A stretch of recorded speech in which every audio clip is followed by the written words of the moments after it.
పశ్చిమ గోదావరి జిల్లాలో SSC public పరీక్షలు మార్చి 2026, 16/3/2026 నుంచి 1/4/2026 వరకు 132 సెంటర్‌లో జరుగుతున్నాయి. ఈ పరీక్ష యొక్క సమయం ఉదయం 9:30 నుంచి మధ్యాహ్నం 12:45 వరకు జరుగుతుందని చెప్పి తెలియజేయడం జరుగుతుంది. విద్యార్థులందరూ కూడా వారి యొక్క హాల్ టికెట్‌ను వారి ప్రధానోపాధ్యాయులు ఏ పాఠశాలలో చదువుతున్నారో ఆ పాఠశాల యొక్క ప్రధానోపాధ్యాయుల నుంచి పొందవచ్చు. లేని యెడల వారు స్వయముగా bsc.ap.gov.in అనే వెబ్‌సైట్ నుంచి పొందవచ్చును. అలాగే వారు వ్యక్తిగతంగా మనమిత్ర వాట్సాప్ ద్వారా 9552300009 నంబర్ నందు కూడా పొందవచ్చును.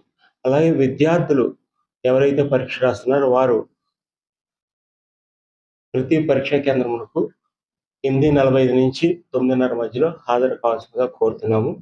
విద్యార్థులందరూ కూడా 8:30 లోపు సెంటర్‌కి వెళ్ళిన యెడల చక్కగా ప్రశాంతంగా ఎగ్జామినేషన్ అనేది అపియర్ అవ్వచ్చు అని చెప్పి తెలియజేస్తున్నాము. ఉదయం 9:30 దాటిన తర్వాత విద్యార్థులు పరీక్షా కేంద్రంలోకి అనుమతించబడరని చెప్పి తెలియజేస్తున్నాము.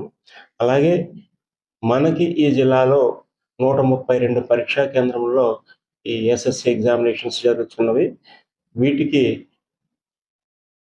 24,166 మంది విద్యార్థులు హాజరవుతున్నారు. ఈ 132 సెంటర్‌లకు సంబంధించి మనం అన్ని కేంద్రాల్లో కూడా చీఫ్ సూపరింటెండెంట్లు, డిపార్ట్మెంటల్ ఆఫీసర్ నియమించడం జరిగింది. 5 సెంటర్‌లో అడిషనల్ డిపార్ట్మెంటల్ ఆఫీసర్‌ని కూడా నియమించడం జరిగింది.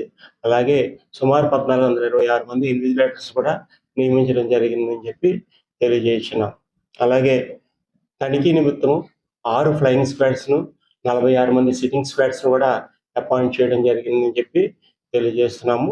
విద్యార్థులందరూ కూడా ఎటువంటి అసౌకర్యం కలగకూడదన్న ఉద్దేశంతో వారికి హాల్ టికెట్ చూపించిన యెడల ఉచిత రవాణా సదుపాయం కూడా కల్పించడం జరిగింది.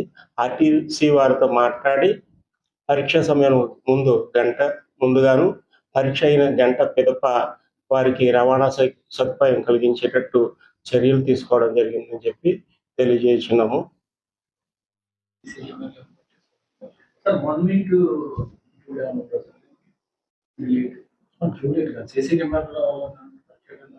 అంటే ఎవరు కూడా సమయపాలన పాటిస్తూ ఉదయం 9:30 కల్లా వచ్చేటట్టు చూసుకోవాల్సిందిగా కోరుతున్నాము.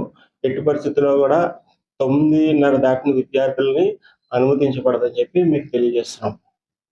అలాగే ప్రతి పరీక్షా కేంద్రంలో ఎవరైతే విద్యార్థులు వస్తున్నారో వారందరికీ కూడా చక్కని సీటింగ్ అరేంజ్మెంట్ చేయడం జరిగింది. విద్యార్థులకు ఫ్యాన్లు, వెంటిలేషన్ కోసం లైట్లు ఏర్పాటు చేయడం జరిగింది. అలాగే వారికి ఫస్ట్ ఎయిడ్ సదుపాయం కూడా కలిగించడం జరిగిందని చెప్పి తెలియజేసినాం.